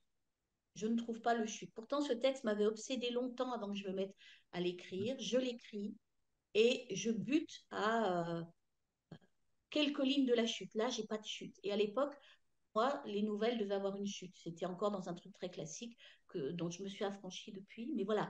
Et donc, je suis là très embêtée. Je laisse mon texte en plan et je vis pendant 2, 3 jours comme ça, avec ce texte à l'intérieur de moi, sans sa chute, à me dire, mais bon sang, je vais l'abandonner, ce texte. Et je suis même dans un mouvement à ce moment-là de me dire, bon, allez, j'ai fait beaucoup de concours de nouvelles, j'en ai remporté beaucoup et je suis un peu usée de ça, j'ai moins d'envie avec ça, Ouais. je vais laisser tomber l'écriture. Je suis vraiment dans ce Ah ouais. mouvement intérieur de je vais laisser tomber l'écriture et presque cette nouvelle, c'est mon chant du cygne, quoi. Et on voit même que le cygne n'arrive pas à chanter Ouais. jusqu'au bout, quoi. Et puis d'un seul coup, pendant un repas de famille, d'un seul coup, la chute me vient, mais brutalement. Je quitte tout, je fonce dans mon bureau, j'écris cette chute et j'ai une espèce de mouvement presque de sabordage, c'est-à-dire, oui, un chant du cygne, je ne sais pas comment le dire, mais j'envoie ce texte, les nattes, à 5 concours de nouvelles le même jour. Ouais. Je fais 5 enveloppes, j'envoie mon texte à 5 concours de nouvelles et le texte a remporté les 5 concours de nouvelles. Et ça m'a fait dire, ah, peut-être qu'il ne faut pas que je m'arrête alors, en fait. Ouais, c'est un bon boost. Ouais. Voilà, ça te met quand même quelque chose, quoi. Et j'étais même très embêtée parce que, en fait, euh, j'étais pas censée participer à 5 concours de nouvelles avec le même texte au même moment, en fait. Ah ouais, c'était Euh, interdit. Ouais. il a fallu que je négocie, que je m'explique, etc. Mais aucun des concours ne renonçait aux nattes, donc. Et alors, ce texte, depuis, il a été publié donc dans le recueil que tu as, là, dans mon compte double. Il y a une version plus courte qui a été Drôle. voilà, dans mon compte double. Il y a une version plus courte qui s'est retrouvée à la radio, dans les petits polars sur Radio France, sur France Bleu. Et puis, il a eu un prix de la nouvelle jeunesse très tardivement à Lozerte, Ah Festival ouais. Place aux Nouvelles de Lozerte. Voilà, donc tu D'accord. vois, c'est vraiment le texte que je devais abandonner, finalement, m'a beaucoup boosté. D'accord. Et du coup, c'est à peu près vers cette période que tu passes à l'édition, voilà, en gros, les concours de nouvelles. Est-ce que tu l'as vécu? Moi, je me rappelle vraiment l'avoir vécu comme un, pas comment dire, j'avais l'impression de passer, tu vois, du collège au lycée. Dès l'instant où j'ai été publié, je me suis dit, bon, allez, j'arrête les concours de nouvelles, j'ai adoré ça, je n'ai fait beaucoup, mais maintenant, il faut grandir. Dès l'instant où j'ai été publié, j'ai arrêté de faire des concours. Alors, moi aussi, ça s'est arrêté exactement à ce moment-là, moment où donc j'ai publié ce premier recueil. Effectivement, je me suis dit que j'avais atteint un but que je ne savais pas être mon but, mais que arrivé là, il fallait que je laisse les concours de nouvelles à ceux qui avaient besoin de l'escalier pour monter, quoi. Donc, j'ai arrêté tout de suite, j'en ai plus refait. Là, comme par exemple, quand Lénat a reçu le prix, c'était plus du tout un concours de nouvelles, c'était un texte qui était déjà publié et qui a reçu un prix comme ça. Enfin voilà, mais je ne l'ai plus refait et ça ne m'a pas manqué. Je pensais que ça allait me D'accord. manquer, mais au fond, je me suis mise à écrire pour faire des recueils. Ouais. Donc, Ok. Mot compte double, et puis ensuite, il y a eu Un dimanche au bord de l'autre, et puis ça ne s'est plus arrêté en fait. Ensuite, je Ok. crois que j'en suis à, je sais plus si c'est 5 ou 6 recueils, 5 recueils, je crois. Ok. Tu continues toujours à faire des nouvelles, ça c'est resté quelque chose, un Oui, format que tu apprécies? je continue d'en écrire entre deux romans en Ah ouais. général. Euh, j'ai donc publié Un dimanche au bord, non, Un dimanche au bord de l'autre, Les défilés du désir. Les Ouais. défilés du désir que j'ai publié il y a 2 ans chez Zoner, qui sont que des nouvelles qui mettent en scène des enfants. Voilà. D'accord. Mais je dirais que c'est plus du tout les mêmes nouvelles que ce que j'écrivais auparavant. Là maintenant, d'ailleurs, ce sont toutes des nouvelles à la deuxième personne du singulier. D'accord. Ah ouais. Ok. Ouais, c'est drôle ça. Tu vois, moi je suis un peu dans le même. Comme quoi il y a des similitudes. Moi, pareil, j'écris entre guillemets des gros livres, des essais, des récits, et entre, pour me détendre un peu, je fais des nouvelles, je fais des recueils. Mais pareil, je fais plus de concours. Je suis d'accord avec toi. Je trouve que c'est un bon. C'est un peu pour apprendre. Moi, ça m'a beaucoup appris sur Oui, l'écriture, le fait d'avoir du retour. Et effectivement, au bout d'un moment, je me dis, bon, allez, une fois que t'es édité, faut passer à autre chose. Et puis, tu as raison, faut laisser un peu la place à ceux qui ont envie de se faire la main, quoi. oui, c'est comme de faire des gammes, au fond. Moi, j'ai Un peu. appris le métier d'écrivain en faisant des concours de nouvelles avec des retours qu'il n'y avait pas forcément tout le temps, mais c'est aussi l'endroit, les concours de nouvelles, où j'ai rencontré beaucoup d'auteurs qui, comme moi, essayaient de percer, de construire quelque chose, et avec qui je suis encore très en lien, pour certains. Euh, Tu as ensuite écrit des romans. Tu peux nous en parler, comment tu passes du coup au format un peu plus long? Alors, je suis passée au format roman. euh, je suis passée au format roman à la suite d'une demande d'abord. D'accord. C'est-à-dire que, tu vois, le circuit, c'est je fais des concours de nouvelles. Une de mes nouvelles est remarquée et obtient un prix au Festival Quai du Polar. Je parle de D'accord. ça il y a longtemps, hein, vraiment. Ça devait être en 2005 ou 2006. Donc, elle apparaît dans un petit recueil de nouvelles policières et une productrice de Radio France passe au festival, récupère un exemplaire de ça. Elle lit une de mes nouvelles qui a été publiée depuis et qui s'appelait Constat amiable. Elle lit Constat amiable et elle obtient mon numéro de téléphone auprès des gens du festival et elle m'appelle pour me demander si je peux écrire des nouvelles comme ça pour la radio. Donc j'écris un certain nombre de nouvelles comme ça pour la radio, pour cette émission qui s'appelait Les Petits Polars. C'était un truc extraordinaire de pouvoir écrire des nouvelles courtes qui étaient lues par des comédiens à l'antenne le soir à minuit. Donc c'est pas rien. Et une éditrice entend un de ses textes et enfin, obtient mon numéro de téléphone et m'appelle pour me dire j'ai entendu ces textes, est-ce que vous auriez un roman de la même eau, un roman dans le même style à me proposer. Et donc cette éditrice, c'était Hélène Bierry, qui était éditrice au Masque Jean-Claude Lattès. Et donc, elle m'appelle un jour, comme ça, enfin, chez moi, donc un truc de fou, quoi. Enfin, et elle me dit, j'ai plein de manuscrits sur mon bureau, mais c'est le vôtre que j'ai envie de lire. Tu vois. D'accord. Donc, c'est presque le prof qui te donne un exercice de style et qui te dit, bon, vous me Ouais, le rendez pour dans 3 semaines, jeudi matin à la première heure. Et donc, au moment où elle m'appelle, je n'ai pas de roman écrit. J'ai fait des essais, mais je n'ai pas de roman écrit. Et pourtant, j'ai une espèce de culot monstre à ce moment-là, c'est-à-dire que quand elle me demande si j'ai un roman à lui proposer, je réponds oui, mais il me d'accord. faut un petit peu de temps pour le relire, faire des corrections, etc. Et elle me dit, bah, très bien, je vous donne jusqu'à telle date. Donc, je crois que c'était le 1er décembre. Et donc, ça faisait pile 3 mois et quelques jours. J'avais 3 mois pour écrire un roman. Donc, elle D'accord. pensait que c'était juste pour les corrections. Et moi, quand j'ai raccroché, mon roman, il tenait sur un post-it comme ça. C'est-à-dire que j'avais noté 3 phrases Ouais, de ce que je voulais, de ce que je voulais faire et d'accord. qui était un policier devient aveugle sur une scène de crime et il va voir une psychanalyste pour essayer de comprendre et et il cherche à résoudre son enquête comme ça. Et donc c'était les prémices de l'Anester, donc de mon premier roman, À la vue à la mort, qui a eu le prix Cognac du Festival de films policiers, qui a eu un prix des lycéens et qui a été ensuite adapté en série. Donc Si. tu vois Ouais, l'espèce de parcours complètement dingue. incroyable. euh, voilà. Mais pendant 3 mois, alors que j'étais à la fac, j'avais déjà repris mes études pour aller à la fac, Ouais. j'étais mère de famille, j'avais mon boulot. Pendant 3 mois, j'ai écrit comme une dingue. Ah ouais. C'est-à-dire que pour répondre à cette demande, je n'ai fait que ça de mes soirées, de mes week-ends. Dès que j'avais une seconde, je me remettais à mon manuscrit et je l'ai rendu à temps. D'accord. Aujourd'hui.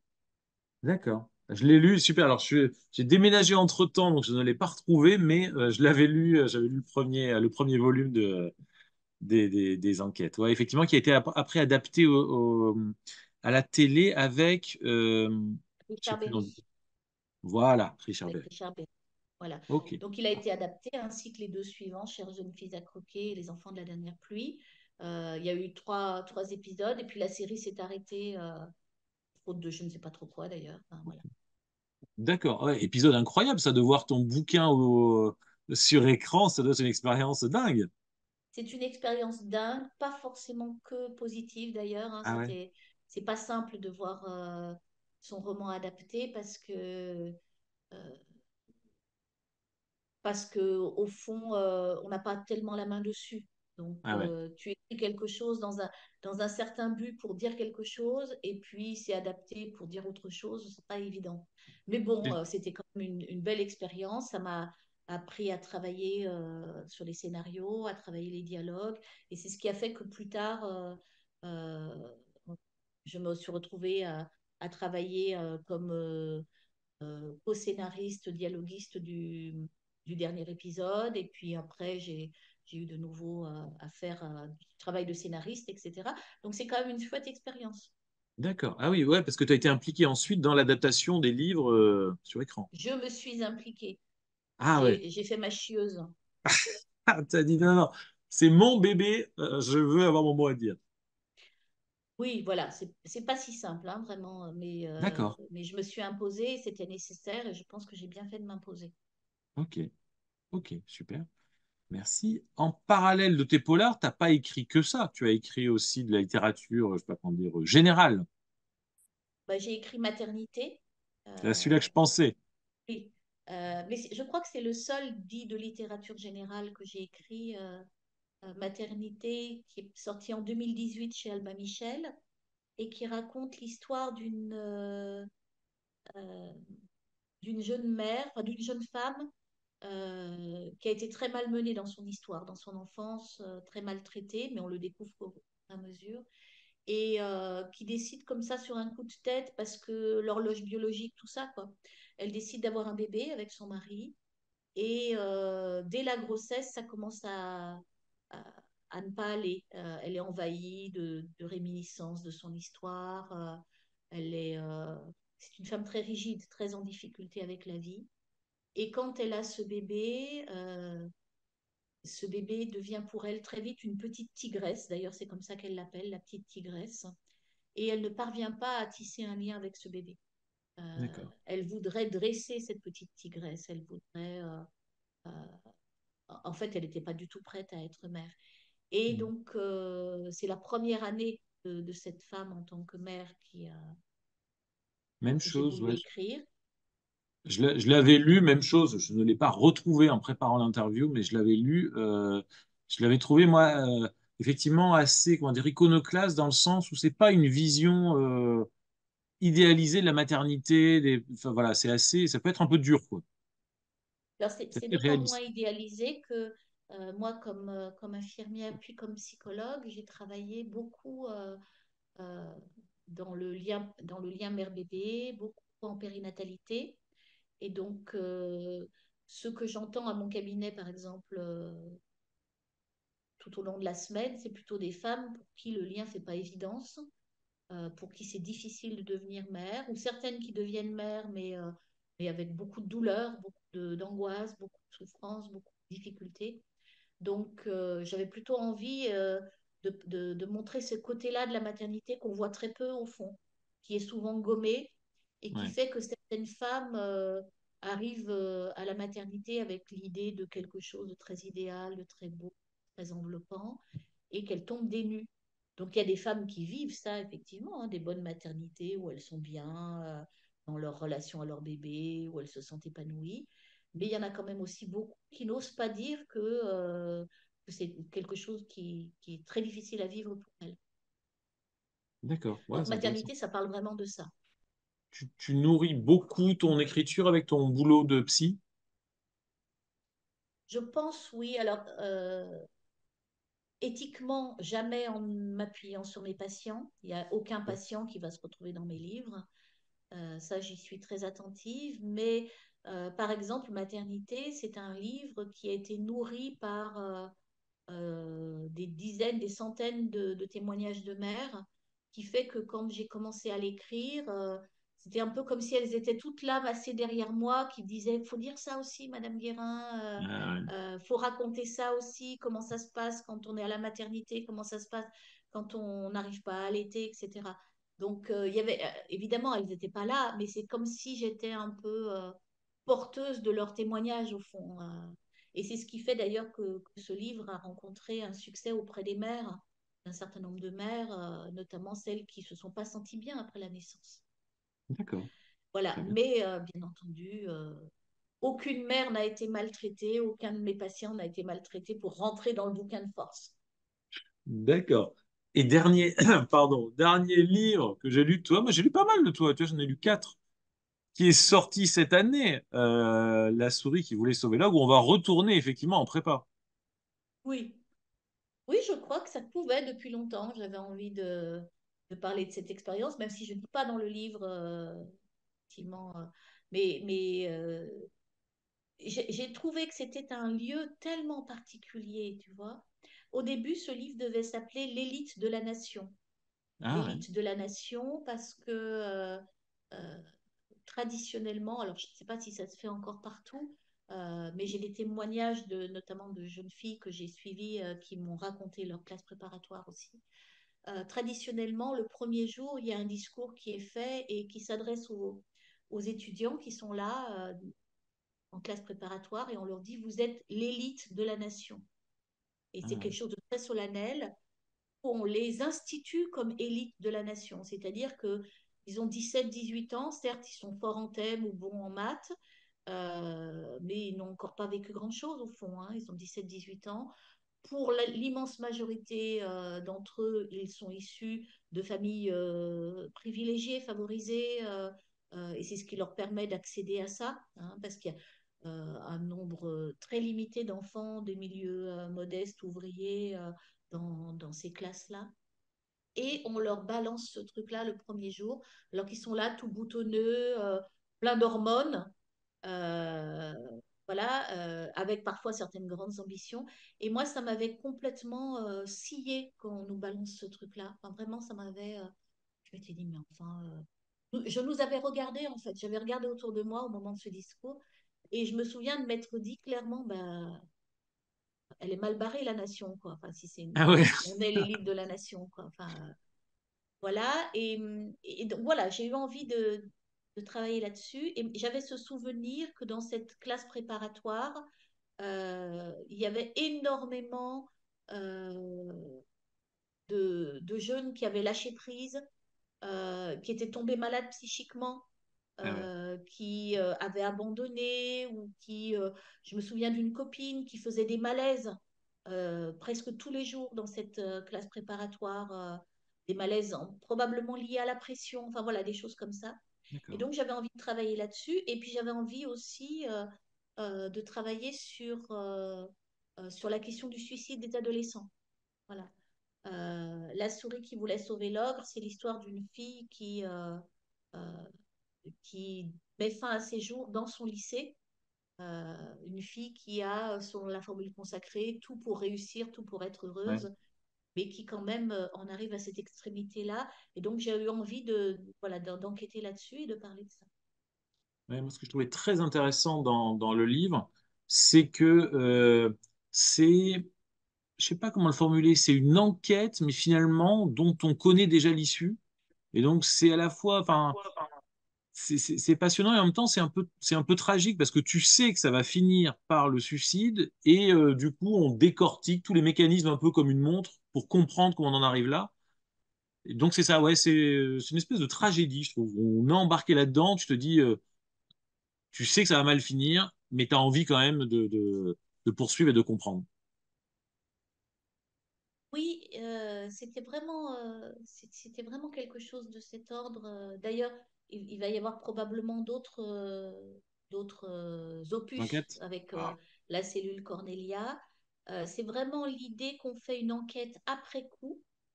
Il y a un suicide, il y en a même eu plusieurs dans cette institution. Et donc, Maya Van Urenbeck, qui est psychologue spécialisée en suicidologie, vient dans ce lycée pour essayer de comprendre ce qui s'est passé. Et elle va interroger les proches, les autres élèves, les enseignants, les témoins du suicide, mais aussi la famille, pour essayer de reconstituer les derniers jours de celle qui s'est condamnée à mort. Au fond, il y a quelque chose de ça. ouais, c'est ça. Et en même temps, en travaillant dans cette optique-là, il y a un certain nombre de messages qu'on peut faire passer sur la question du suicide, sur la question de la santé mentale, sur la question de comment on fait pour ne pas entendre qu'une jeune fille va mal, par exemple, alors qu'elle est très entourée. Hein, voilà. Donc, il y a plein de choses à travailler là-dessus. Et donc, je me suis formée un petit peu à cette question de la prévention du suicide pour aussi pour pouvoir, à travers l'enquête, distiller des petits messages malgré tout, même si c'est pas le but, mais qu'il y a quand Ouais, même des choses qu'on peut dire. Par exemple, que c'est très important de parler aux gens de la question du suicide, de pas en parler n'importe comment, mais d'en parler pour tendre des perches. Et moi, depuis que je me suis formée, par exemple, quand je reçois un adolescent ou un adulte qui est mal, je pose pratiquement toujours cette question-là. Est-ce que ça vous arrive d'avoir des idées suicidaires? Et la plupart du temps, ça permet aux personnes de dire Là, plus maintenant, mais j'en ai eu, ou oui, j'en ai à tel moment, et donc on travaille là-dessus, on cherche comment peut soutenir le sujet face à cette pulsion de mort qui est là. Et puis l'autre aspect très important qu'on découvre, je pense, dans le livre, c'est qu'il n'y a pas une cause Ouais. euh, qui serait la cause du suicide, mais que c'est en général un faisceau de causes qui finalement se rejoignent, plombent la personne, le fait qu'elle ne trouve pas d'aide au moment où elle en a besoin, ou qu'elle a intériorisé qu'on n'a pas à demander d'aide aussi. C'est beaucoup ça, moi j'entends énormément ça à mon cabinet, les gens Ouais. pour qui c'est honteux de demander de l'aide. On va voir qu'ils sont faibles, peut-être même qu'on va en profiter pour les enfoncer, enfin des choses comme ça. D'accord. Bon. En tout cas, c'est à la fois effectivement une très belle fiction, un thème effectivement assez rare. Enfin, en tout cas, moi, j'avais jamais lu de roman sur ça. Et puis effectivement, on sent que tu as un vrai message derrière ça veut dire de santé publique, mais en tout cas, ouais, il y a une vraie importance. Donc, ouais. Lisez la souris qui voulait sauver. Je sais pas s'il y a un reflet ou pas. Non, c'est bon. La souris qui voulait, voilà. Ah, ben voilà. Bon, super. On va prendre un peu de hauteur, Françoise, maintenant qu'on a rebalayé ton parcours. Quel est ton rapport au succès en littérature? Est-ce que c'est important pour toi d'être chez des gros éditeurs ou pas, d'avoir beaucoup de ventes ou pas, d'avoir des prix, parce que tu as eu beaucoup entre guillemets, de ventes, tu es chez des grosses maisons d'édition, tu as des prix littéraires. Est-ce que c'est important d'être reconnu en tant qu'artiste ou est-ce que tu écris pour écrire et puis le reste, c'est du bonus? Alors, je pense que mon rapport à ça a un peu évolué. Je pense qu'au début, ce qui était important pour moi, c'était d'être publié. Ensuite, le fait d'être publié dans des maisons d'édition importantes, c'était aussi, c'est devenu important. Mais avec l'aventure Albin Michel, ça s'est un petit peu retourné, c'est-à-dire que c'est une maison très prestigieuse, vraiment Albin Michel, et j'ai été très déçue de ne pas avoir été plus soutenue à ce moment-là comme autrice dans cette maison. Ah ouais. Et donc j'ai presque eu l'impression d'un coup d'épée dans l'eau, quoi. Enfin, je ne sais pas comment le dire, quelque chose où tu fantasmes qu'une grosse maison, ça va t'ouvrir des portes. Et moi, ça Mhm. m'a pas du tout ouvert de porte. C'est pas d'ailleurs un livre qui s'est énormément vendu. C'est vendu correctement, honnêtement, mais sans plus. Il n'a pas eu de presse pratiquement. Euh, ça m'a permis d'ailleurs de partir de chez Albin Michel avec moins de regrets pour aller chez Erol où j'ai senti mes bouquins beaucoup plus soutenus pour le coup.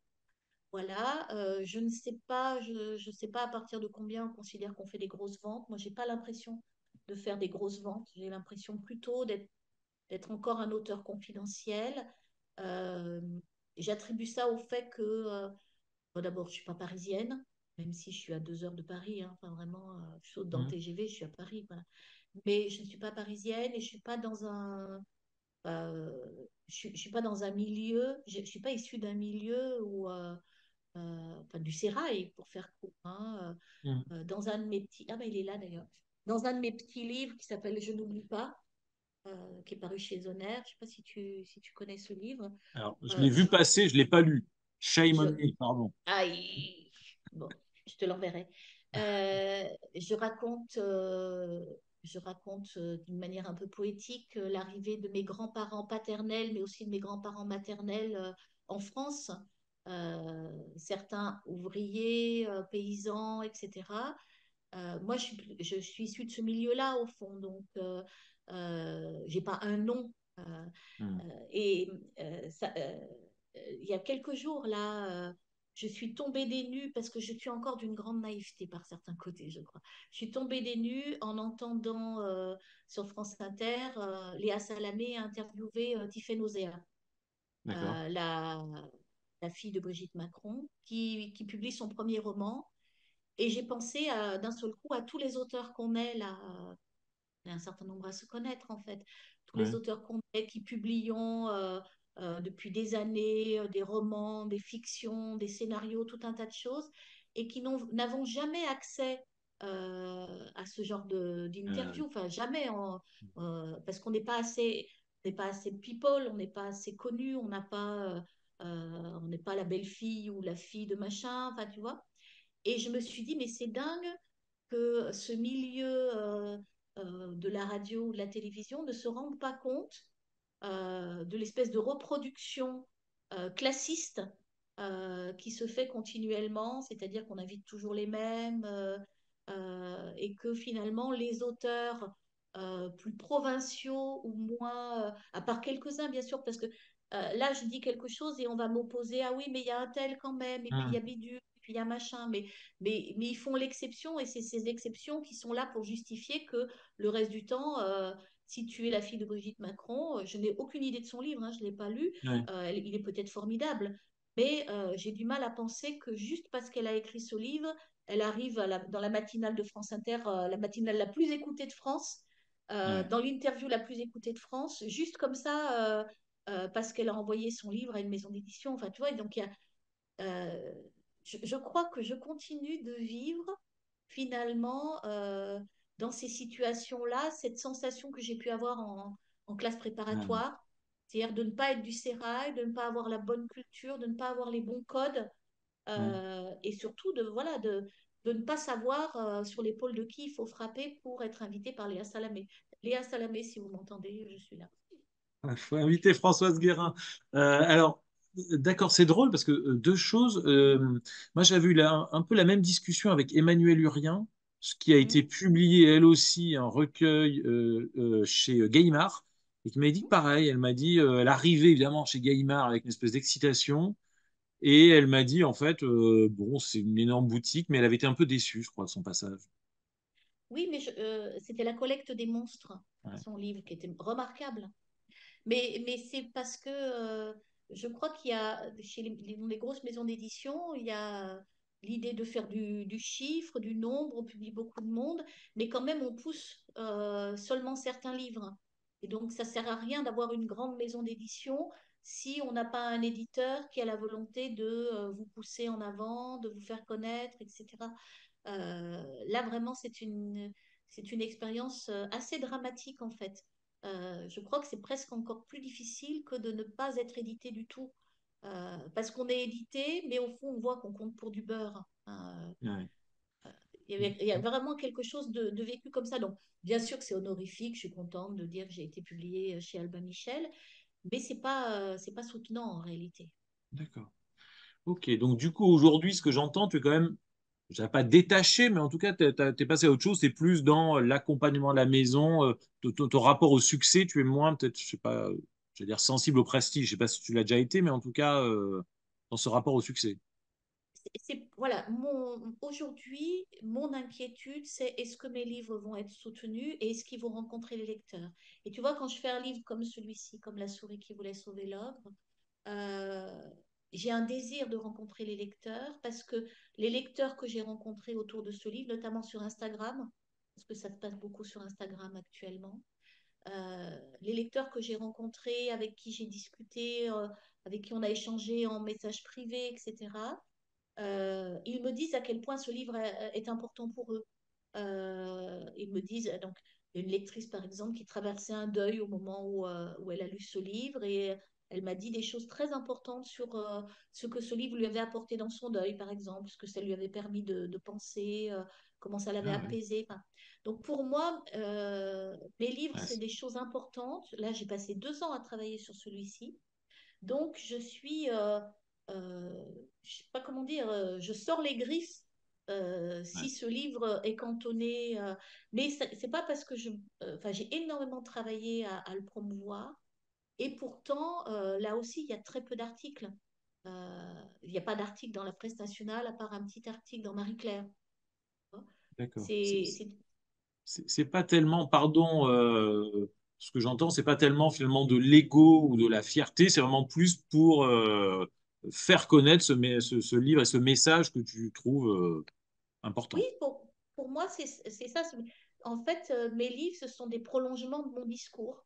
Et donc, là, le discours, en plus, il est marqué politiquement, ce discours dans ce livre. Je me suis risquée à prendre une position plus politique. Et ça a du sens pour moi que ce livre soit diffusé, qu'il soit lu, que voilà, c'est moins pour faire des ventes que des lecteurs lisent ça, entendent ça. Et cette question notamment de la prévention du suicide chez les adolescents, elle me tient beaucoup à cœur. Euh, Est-ce que tu peux nous raconter, s'il te plaît, une journée type d'écriture? Pas une journée à ton cabinet, mais quand tu écris, enfin, est-ce que tu écris tous les jours, le soir? Est-ce que tu écris, enfin voilà. Comment tu écris, Françoise? Alors, c'est particulier parce que au fil des ans, je me suis résolue à ne plus écrire tous les jours. J'essayais, en fait, j'avais le cabinet la journée jusqu'au soir et après le dîner, je me remettais à l'écriture. Et là, le cabinet est tellement lourd, les histoires qu'on accueille dans un cabinet, c'est pas rien en fait, hein. Et donc, je n'arrive plus à écrire le soir. Donc, depuis quelques années, j'ai trouvé un subterfuge. Je pose toutes les petites vacances scolaires, les 2 semaines des vacances scolaires, et je m'en vais. Je pars écrire, je me mets au vert pour écrire. Donc ça veut dire que pendant toutes les périodes intermédiaires, j'écris quasiment pas, très peu. Je fais du travail préparatoire, je fais des Prends des recherches, notes? etc. Je prends des notes, voilà, je prends beaucoup de notes, mais je n'écris pas vraiment. Et donc, je vais me caler de quelque part, au calme, dans un coin secret, où je me mets à écrire. Et là, je peux écrire toute la journée. En général, je me cale le dos sur un canapé avec mon ordinateur sur les genoux, sur une tablette sur les genoux. Et Ah oui. je vais écrire comme ça, au kilomètre. Mais ça, c'est quand le texte vient tout seul. Mais Ouais. très souvent, pour amorcer le texte, il faut que j'aille marcher. Donc, j'ai une espèce de rituel de déambulation. Donc, quand c'est à Lyon, je vais marcher sur le long des quais du Rhône avec mon carnet et j'écris en marchant. Donc, alors, pour la petite histoire, ce ne sont pas des beaux carnets sur lesquels j'écris. J'en ai pas là sous la main, mais d'habitude, j'en ai toujours. J'écris sur des vieux agendas que j'ai achetés. J'ai acheté un jour un stock d'agendas périmés. Ok. Euh, tu sais, les agendas pour les lycéens. J'ai acheté Mhm. tout un stock et donc c'est du papier qui est voué à la poubelle au fond, hein. Ça n'a plus aucune valeur, mais ça me permet du coup d'écrire comme ça au kilomètre en marchant. Donc j'écris en marchant avec mon truc C'est dans la drôle ça. main, le Ok. long du Rhône, ce qui me vient, comme ça me vient, j'écris comme ça au kilomètre. Et puis ensuite je rentre et je commence à taper ça et en général ça amorce l'écriture du chapitre. Voilà. Parfois, j'ai pas besoin de ça, c'est-à-dire quand je suis vraiment bien rentrée dans le bouquin, bien installée dans l'histoire. Je n'ai plus du tout besoin de ce subterfuge, donc ça, je peux écrire, écrire, écrire. Et donc, je peux écrire pendant des heures à ce moment-là, sans Ah, m'alimenter, sans penser à autre chose, mais sur des périodes assez brèves de 1 semaine. d'accord. Et, et voilà, c'est comme ça que c'est devenu, c'est venu comme ça. En Alors mode. qu'auparavant, j'étais plus dans quelque chose où il fallait que j'écrive tous les jours, en fait. Il y avait une espèce Ah ouais, d'urgence. d'accord. En mode un peu résidence d'écriture, tu fais. Oui, voilà, c'est ça. Je me Ok. fais mes résidences d'écriture à moi-même. Mais alors, pour écrire, par contre, il faut que je sois seule dans la pièce et que je ne sois Ah pas ouais. interrompue. Voilà, donc j'ai besoin de beaucoup de temps devant moi, d'être seule et de savoir qu'il n'y a personne dans la maison. Ah ouais. Euh, voilà, sinon, je ne peux pas. Et puis, savoir que j'ai quelque chose de prévu à telle heure, ça m'empêche d'écrire.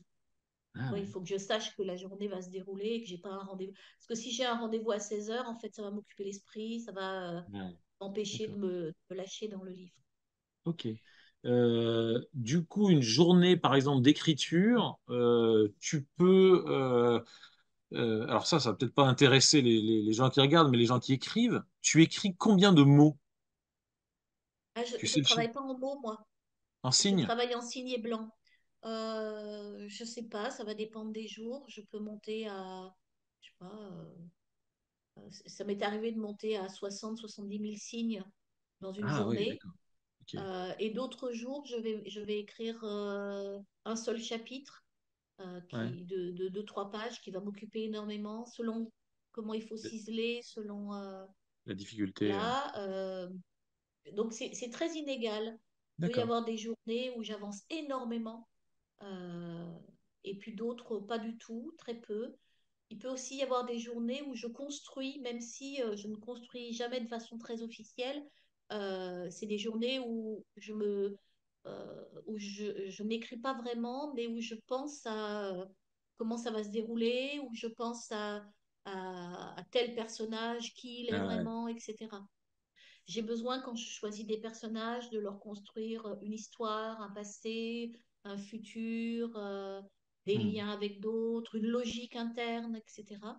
Donc ça, c'est pas de l'écriture proprement dite, c'est-à-dire que ça se voit pas en nombre de signes Hmm. qui avancent sur l'ordinateur, mais c'est très important. Et puis, je Ah, c'est dirais que chouette ça. d'un livre à l'autre, je fonctionne pas toujours de la même manière. D'accord.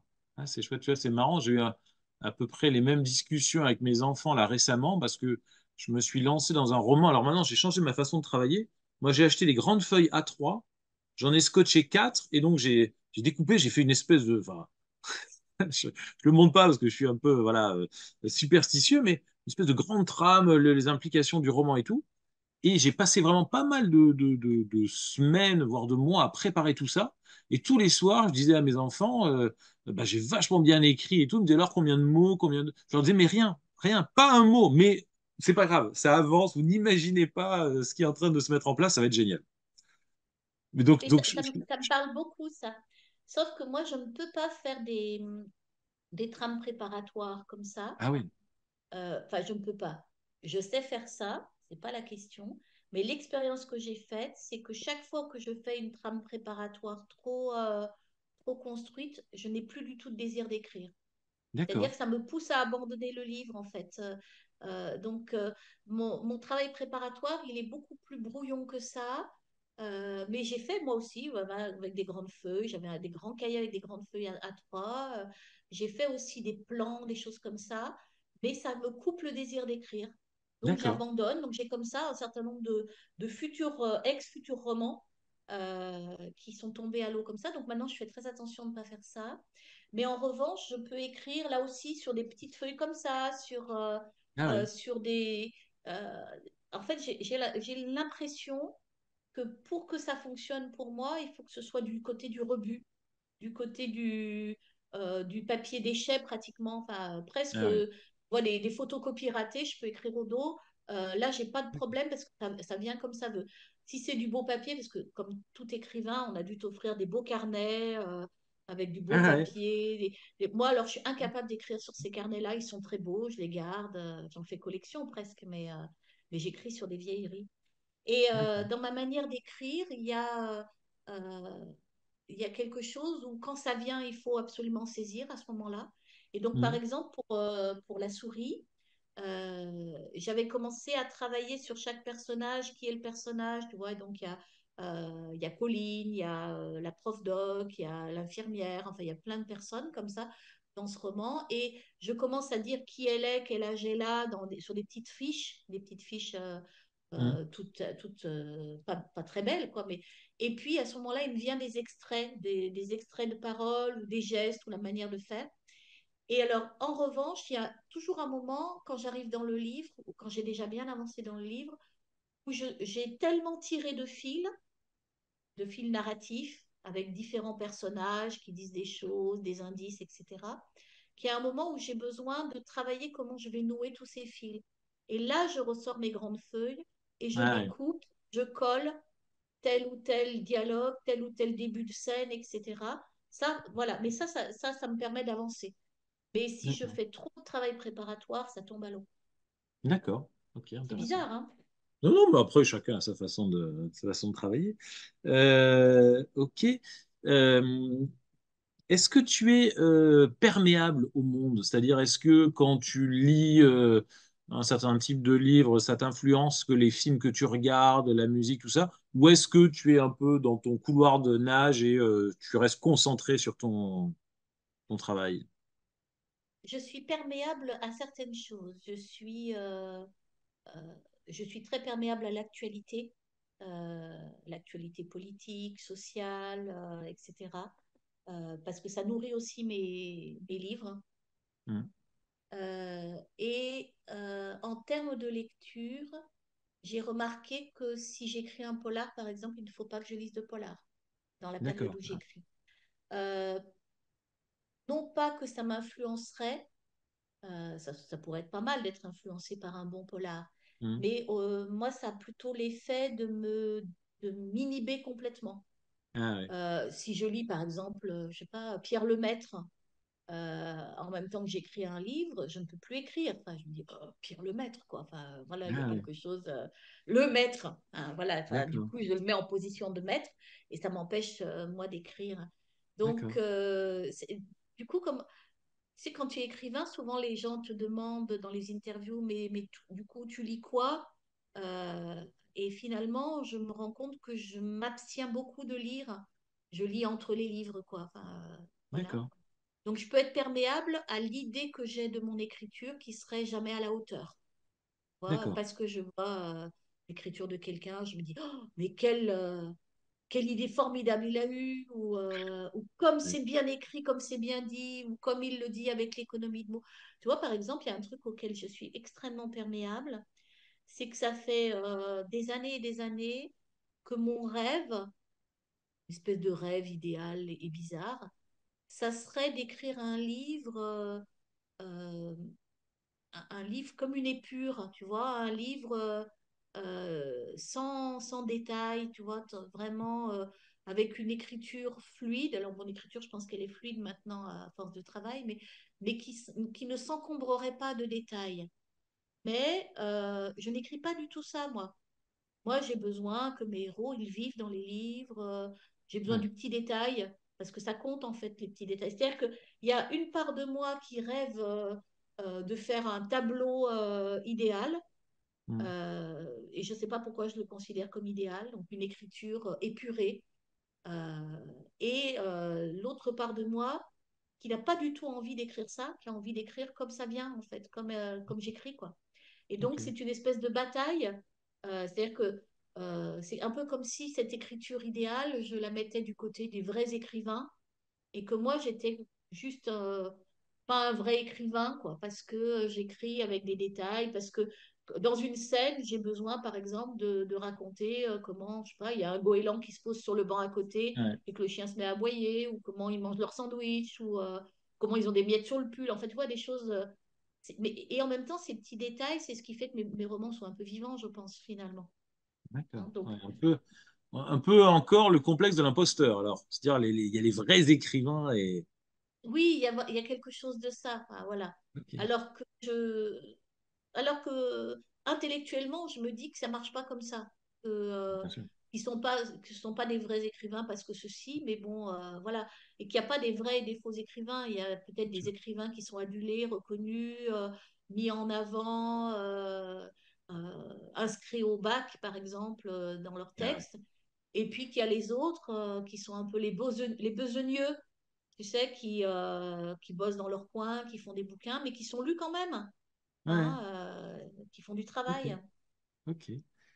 Euh, qui sont tes héros, tes héroïnes? Qui sont les gens qui t'inspirent, vivantes, les personnes vivantes ou mortes, réelles de fiction? Voilà. Il y a qui dans ton panthéon, Françoise? Il y a qui dans mon panthéon? Alors vraiment, c'est une question intéressante. Euh, Là aussi, c'est probablement des figures idéalisées. Là, on a parlé récemment de Misak Manouchian, par exemple. Moi, je crois que les héros, un peu dans ma tête, c'est les gens qui sont capables de résister, euh, qui ont fait de la résistance ou qui résistent aujourd'hui au monde tel qu'il est. Hein, voilà, qui résistent à se laisser embarquer dans la folie de ce monde, ou qui mettent en premier le lien à l'autre, l'altérité, etc. C'est pas pour rien si dans mon dernier livre, il y a par exemple les parents de Pauline, qui sont des gens dans le quartier qui essayent de faire en sorte que la vie soit moins dure pour les habitants du quartier populaire dans lequel ils sont. Je pense que pour moi, les héros, ils sont plutôt à cet endroit-là. pas D'accord. forcément des gens qui font des choses extrêmement visibles, mais des gens euh, qui ont l'esprit de résistance. D'accord. Donc, ça compte pour moi. Mais bon, voilà, il faut encore s'entendre là-dessus parce qu'il y a résistance et résistance. Aujourd'hui, il y a par exemple dans dans la mouvance anti-vax des gens qui se considèrent comme des résistants parce qu'ils résistent Hmm. à vacciner leurs gamins. Pour moi, c'est pas des résistants, ça. Enfin, tu prends pas D'accord. un risque à ne pas vacciner ton gamin, sauf tu fais prendre un risque à ton gamin et à la société tout entière, tu vois. Donc, c'est pas ce genre de Ouais. résistant-là, mais voilà. J'ai côtoyé quand j'étais petite, mais à l'époque, je ne le savais pas. Je l'ai su que plus tard, assez récemment, une dame qui avait été une résistante, euh, qui avait Pendant vraiment été l'occupation. Ouais. dans un réseau de résistance. Et, euh, et voilà, et cette dame était tellement modeste que donc je l'ai côtoyée, c'était une vieille dame, hein, c'était vraiment une vieille dame, que je n'ai découvert vraiment que récemment et par hasard que cette femme avait été résistante. C'est-à-dire D'accord. qu'elle ne la ramenait pas avec ça, et pourtant elle avait organisé un réseau de résistance, c'était une militante communiste qui avait été investie là-dedans, enfin, mais qui la ramenait pas, elle n'avait pas comme voilà, elle n'avait pas un slip rouge sur son pantalon et une cape. Enfin, Il n'est pas là. Ok. il a pas. D'accord. Donc quelque chose qui relève un peu du politique, de l'engagement, du militantisme. Oui, je Ok. crois. Je Ok. suis très politisée en réalité, beaucoup plus que je n'apparais dans mes livres habituellement. Tu apparais un petit peu, ouais. Oui, On le sent entre les lignes. on sent entre les lignes. Alors, on le sent plus dans le dernier, je pense, et Ah, dans peut-être aussi. l'avant-dernier, dans On voit bien les petits chats. Je parle de l'hôpital public. Pour avoir beaucoup travaillé à l'hôpital public, je parle de la manière dont l'hôpital public est démantelé et Ouais. mis à sac par les politiques. Donc, ça, c'est. Voilà. Mon engagement, il est plus à cet endroit D'accord. actuellement. Donc, pour moi, les héros, c'est effectivement des gens qui ne se font pas passer en premier. D'accord. C'est bête à dire comme ça, hein, mais ce qui ne veut pas dire qu'il ne faut pas de temps en temps se faire passer aussi en premier. Enfin, je veux dire, à certains moments, il faut aussi penser à soi. D'accord. Notamment quand tu publies des livres, il y a des moments où il faut enfin, donner le coup de collier pour quand même que ces livres ils soient lus, etc. Mais bon, dans plein de domaines, je trouve que les vrais héros, c'est ceux qui ne cherchent pas à s'enrichir en réalité, sauf s'enrichir humainement. D'accord. Euh, Très bien. Question France Inter. Françoise Guérin. Pourquoi tu écris? Je crois que c'est une question France Inter, ça. C'est un peu Augustin, je dans crois. la mouvance France Inter, quoi. Ouais, bon, je suis une auditrice de France Inter invétérée, même si petit à petit je commence à m'en détacher. Mais alors, pourquoi j'écris? Ben, d'abord parce que je ne sais pas faire autrement, parce que ça pulse, hein, c'est du côté de la pulsion en fait, l'écriture, parce que ça m'habite, parce que probablement que ça m'a sauvé la vie plus d'une fois, que ça m'a permis oui, d'avancer dans l'existence. Je crois que j'écris aussi parce que j'ai un convertisseur à histoire dans la tête, c'est-à-dire que face à telle ou telle situation, je vois bien comment la narration prend le dessus dans ma tête. C'est-à-dire euh, une situation compliquée, par exemple, je peux avoir dans ma tête un début d'histoire qui se met en place comme une façon de traiter ça. Donc, D'accord. je suis pas sûre que les gens qui n'écrivent pas aient l'idée de ce que c'est ce truc-là. Mais toi, ça doit te parler, cette sensation-là que tu fais face à quelque chose et que à l'intérieur de toi, en tout cas, moi, ça marche avec moi, à l'intérieur de moi, il y a comme une sorte d'instance qui se met à dire, tiens, si on en faisait un livre, comment on le raconterait et Mais comment ça se tellement, passerait? Hmm. mais tellement, mais Voilà. tellement. Alors moi, pour ne rien te cacher, déjà, je le fais beaucoup avec les livres. Tu vois, je passe mon temps à piquer un peu ce que je vis. Et depuis quelques années maintenant que je fais ma petite chronique 2 fois par semaine, alors c'est ça, puissance 1000. Je passe mon temps à observer, à me dire, tiens, est-ce que je pourrais en faire une chronique? Ah, bah ça, et sujet de chronique et tout. Bon, bref, c'est pas bien de voir ce qui se passe dans la tête des gens. C'est un peu inquiétant parfois. En Bon, tout cas, voilà, moi, j'ai appris à vivre avec ça et j'ai appris à faire avec ce phénomène-là euh, qui est à chaque fois comme, je dirais, c'est comme de se soulever un petit peu de la chose que tu es en train de vivre Ouais, pour faire un tour sur toi-même et dire, ah ouais, donc là, en fait, je suis en train de vivre une histoire, quoi. ouais, Sauf que, évidemment, tu la confies à un personnage et tu commences à broder là-dessus euh, et tu commences à écrire. Et moi, c'est pas rare que j'écrive des petites choses là sur mes carnets parce que même si mes phases d'écriture, elles sont maintenant cantonnées aux vacances, j'écris tout le temps sur des petits carnets, sur plein de choses. sûr. Sur mon téléphone, j'écris beaucoup aussi sur mon téléphone. Et bah, il y a un début d'histoire là et que j'ai besoin de l'écrire, ce début d'histoire même si j'ai l'idée que bah, peut-être que j'en ferai rien, en fait. Mais Ouais, quand même, c'est un traitement de la situation, ça me permet de l'observer sous un autre angle, ça me permet d'imaginer des solutions, ça me permet aussi de théoriser ce qui est en train de se passer, ouais, hein, de faire des liens avec les théories psy ou psychanalytiques. Et donc, c'est intéressant. Et depuis quelque temps, je me sers d'Instagram aussi pour ça. C'est-à-dire que je d'accord. publie des petits textes, soit des textes d'une page, soit des textes, tu sais, des publications de 10 petites pages. Et, ça me fait beaucoup de bien de pouvoir faire ça, parce que j'ai un endroit pour diffuser ces petits textes-là, qui peut-être un jour seront rassemblés dans quelque chose, je ne sais pas encore. Mais voilà, enfin, c'est intéressant aussi de voir toutes les sortes d'écritures qu'on peut Ouais, avoir maintenant. d'accord. Ouais, ok. Ok, c'est un besoin. Alors, dernière question. On a été long, hein, Françoise. On avait prévu 1 heure, tu vois. Écoute, Je t'avais on se, prévenu que j'étais une bavarde. on se lâche. C'est très bien. Ça me fait plaisir. Dernière question. Si tu rencontrais la petite Françoise, enfant, allez, on va dire c'est entre 7, 8, 9 ans dans ces eaux-là, qu'est-ce que tu lui dirais avec le recul que tu as maintenant? Alors, je lui dirais qu'il faut s'accrocher, voilà, euh, que probablement un jour elle comprendra ce qu'elle vit, qu'elle aura l'espace pour comprendre, euh, qu'elle a le droit d'écrire, qu'elle a le droit d'inventer, qu'elle a le droit de se glisser là-dedans, qu'il ne faut pas écouter les gens qui disent que avoir des ambitions, c'est pas bien, parce que moi j'ai pu entendre que oui, voilà, enfin, tu seras écrivain, tu parles, enfin, voilà, des choses comme ça, enfin, Ouais, c'est-à-dire des choses qui piétinent le désir, bon, hein, qui piétinent les rêves d'un enfant.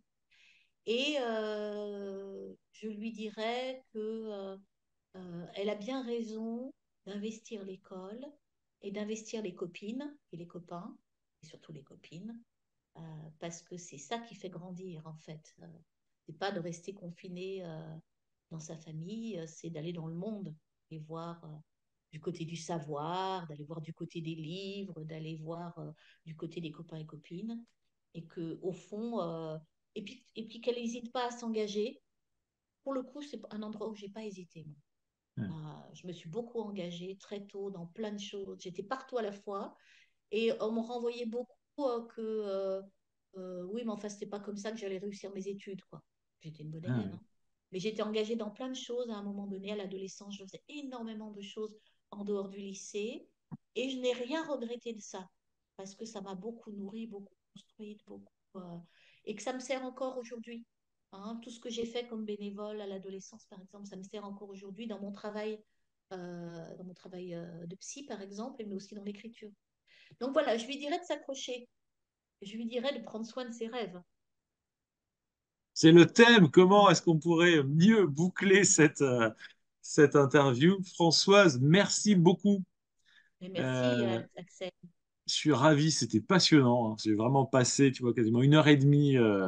C'était génial. Merci de ta 1 heure et demie. sincérité. Tu te rends compte? Ben ouais, Ah oui, quasiment. ouais, c'est facile de parler avec toi, en fait. Eh ben, tu vois, c'était agréable. Merci beaucoup, Françoise. Petit moment promo. Où est-ce qu'il est? La souris qui voulait le sauver l'ogre. C'est formidable. Les nouvelles. Alors, le vôtre, il sera pas dédicacé. Vous n'avez pas de bol. Et c'est comme ça. Il fallait être à l'emballe en 2009.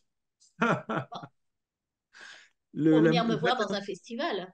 voilà, maternité aussi est dédicacée. Voilà, n'hésitez pas à lire les bouquins de Françoise qui sont formidables. Merci beaucoup. Je te laisse le mot de la fin. Tu sais ce qu'on dit pour conclure la chronique? Oui, on dit bonne nuit les grignoteurs d'étoiles. Ah, merci beaucoup, Françoise. À bientôt.